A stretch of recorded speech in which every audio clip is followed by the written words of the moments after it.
Good morning, my name's Bill and I'm an alcoholic, and today's share is called Mary Torrans Lathrap. Born in 1838, Mary was an altogether unsung hero of the temperance movement of its time, of a woman's determination to bring about some change in her lifetime. She instigated and ran the Women's Christian Temperance Union, whose sole purpose was to remove a temptation to drink through one person helping another. And if that sounds familiar to you, you may have some connection with the 12-step recovery program. They adopted the white ribbon as their badge. Mary was a licensed preacher. She was a suffragist. And she was also a poet. She wrote a poem all those years ago that still resonates to this day. And I think we've all heard the saying to walk a mile in your shoes. And she wrote a poem entitled To Walk a Mile in His Moccasins. And it's well worth a read. Don't be too harsh with the man that sins, it says, as long as you are sure you have no sins of your own. These are few of the words of that inspirational read from all those years ago. And really, that's the tenets contained within the 12-step recovery program of Alcoholics Anonymous, where no one is sober today through being upright and perfect. No one is sober today through not making so many mistakes, both before recovery and in recovery. Where the very basis of my recovery today is to look within myself, without pointing the finger at those around me. We call it taking personal inventory. Prohibition had been in the United States for 13 years up until 1933. And Mary picked up the mantle of the dangers of drinking and did what she could to help.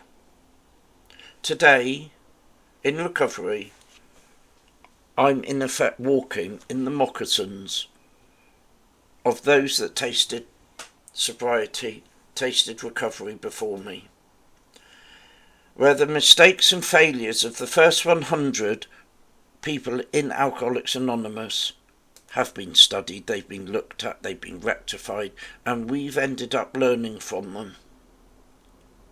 Where relapse and why not sticking around are the lessons we heed today, with the knowledge that many, many people died to teach us how to live.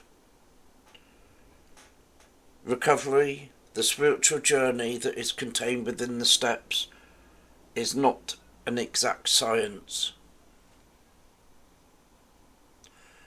We've had to learn right from wrong, good from bad, and we've learnt from those that have drunk of what not to do, and we've learnt from those that have stayed sober of what to do.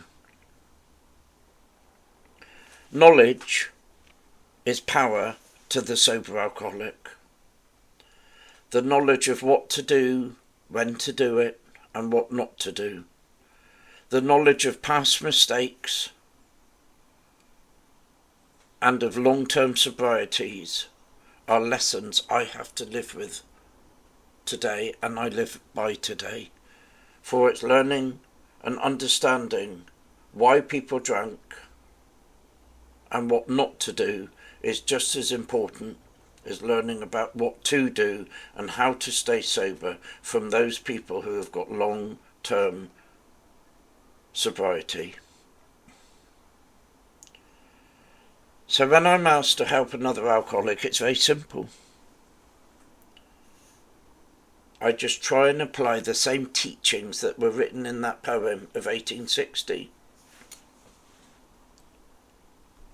A wonderful poem that's got lots of good in it.